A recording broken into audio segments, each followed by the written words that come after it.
love to hear about your passion for stand-up comedy. Yeah, so I grew up watching a lot of stand-up because of that free Comedy Central channel. It was that. It wasn't before that. It was. I didn't have Comedy Central before that. Yeah. Wow. And what really gravitated me towards that was just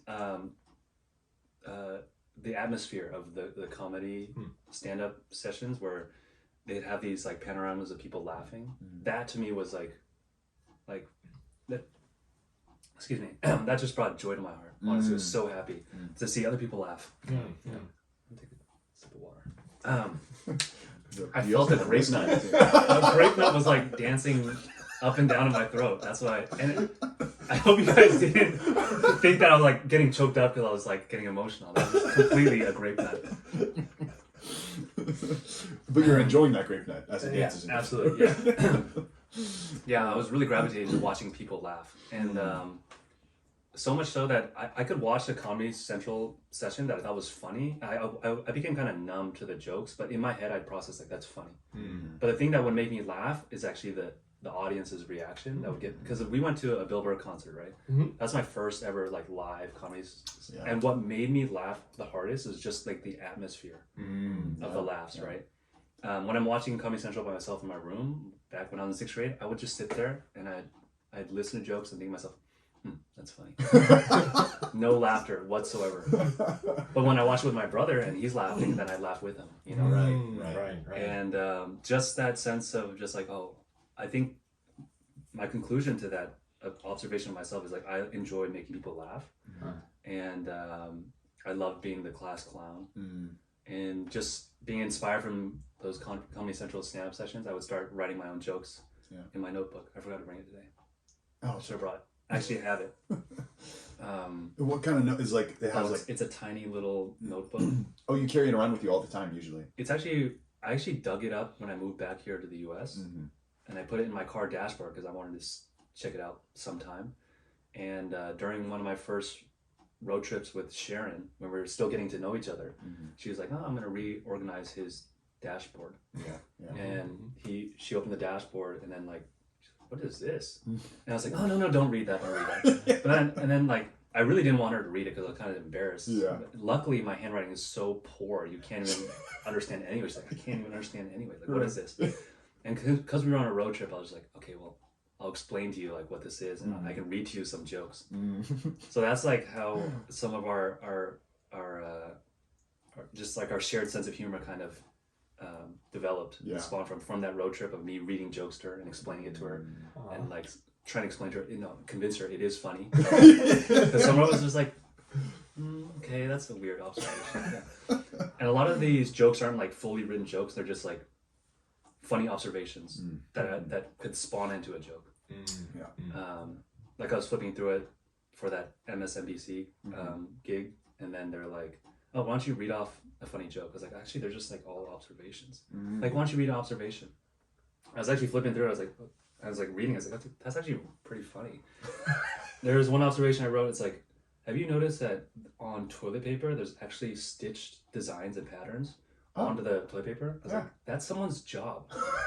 Whose job is it to like create the design, knowingly it's going to be used to wipe someone's butt? Wow. What an awful job. Oh wow, I never thought about that. Just small observations like that, and the title of the pages is observations.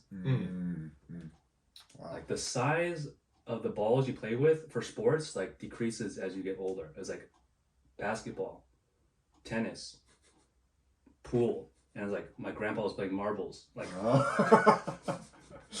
That's fascinating. Oh my gosh, dude. That'll make you think.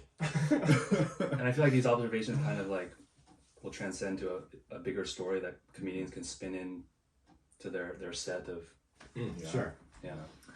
Yeah. That's one thing is I just love, and that also that Bill Burr concert we went to recently was also the first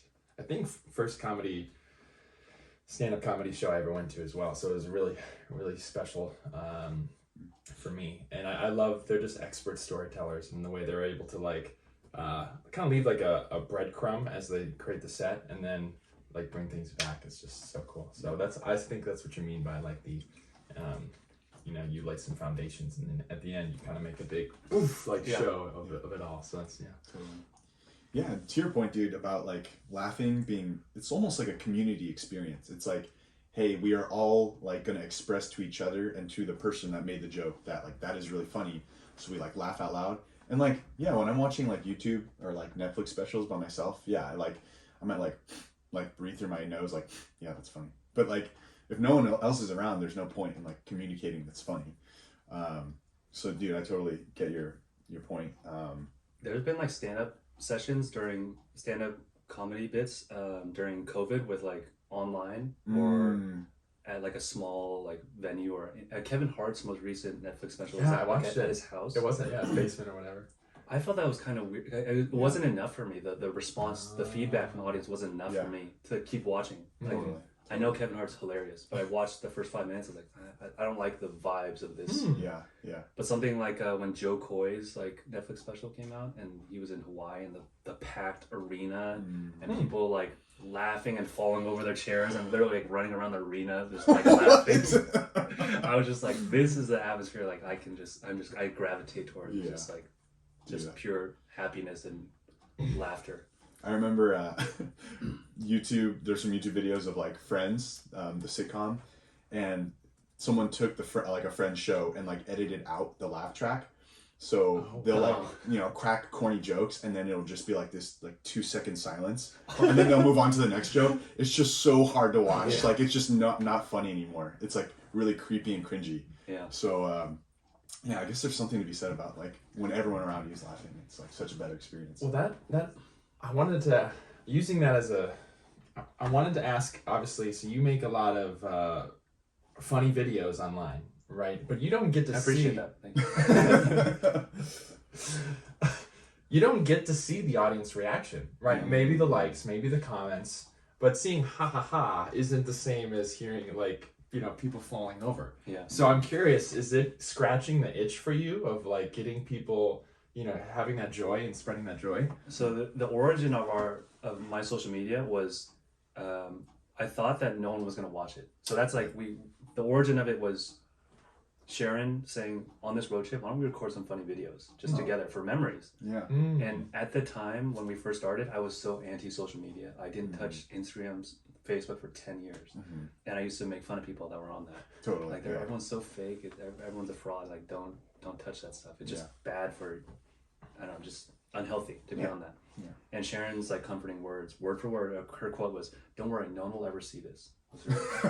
Was her words. And I was like, you're right. And 0 followers, like what's the worst that can happen? But lo and behold, the algorithm these days is like they're trying to give exposure to everyday people to get them hooked on the app. So wow. Even if you have 0 followers, they'll push it out to 50 people and see if there's any traction. That's how strangers get exposure and become quote unquote viral.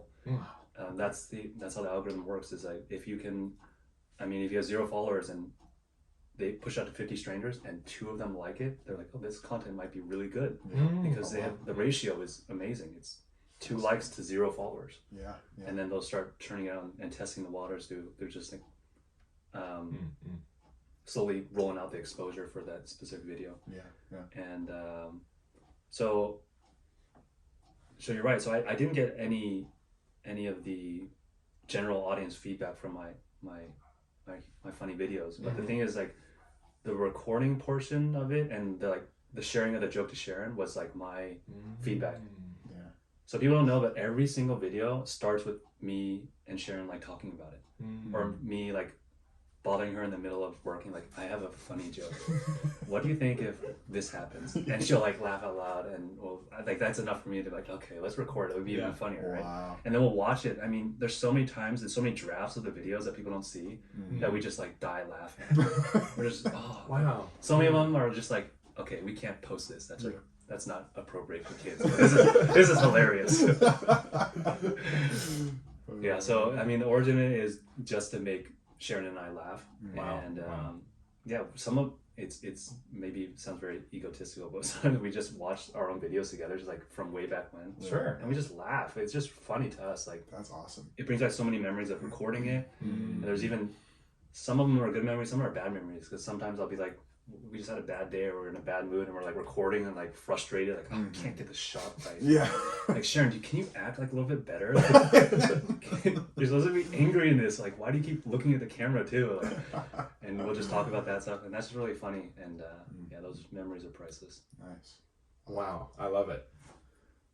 Dude, I didn't realize you were like literally from the ground up, like 0 followers, 10 followers, and then like just like exponentially, because you're at like 1.7 million right now. Like that's just and the so origin crazy. of it is like we didn't want followers. The thing is, like, when people were watching, I was upset. I was like, Sharon, look at this. 1,000 people saw this.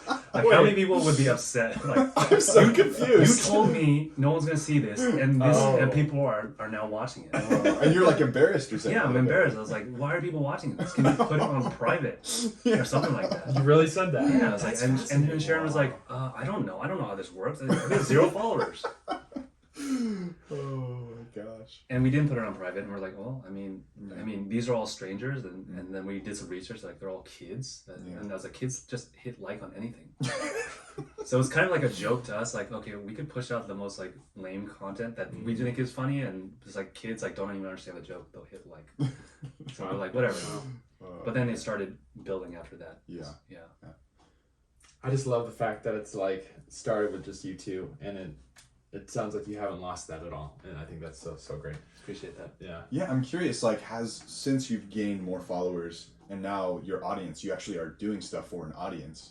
It's no longer just out of your creativity, and like, has it changed at all? Like your passion for that, and I guess what do you even call like fidelity or the purity of like your motivations? Has it changed?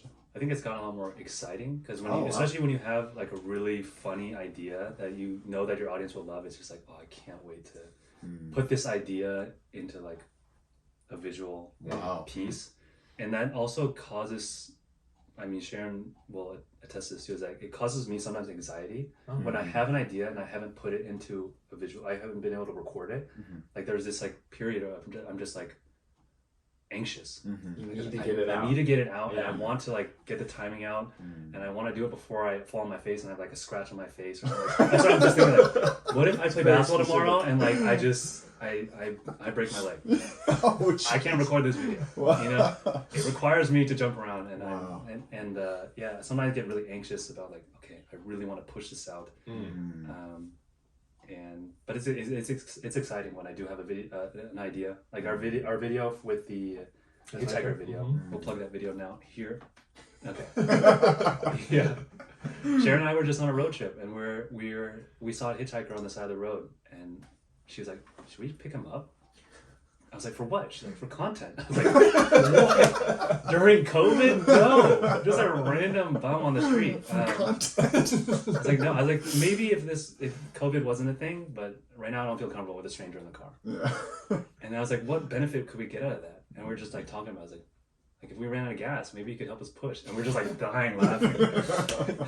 And Grant mentioned he wanted to be part of our videos. So I was like that's the perfect role for, I feel like, a hitchhiker type, nature type vibe individual. Yeah. And Grant went above and beyond with the outfit. Yeah. And a little grizzly, little Yeti like. Yeah. That was awesome. Oh man.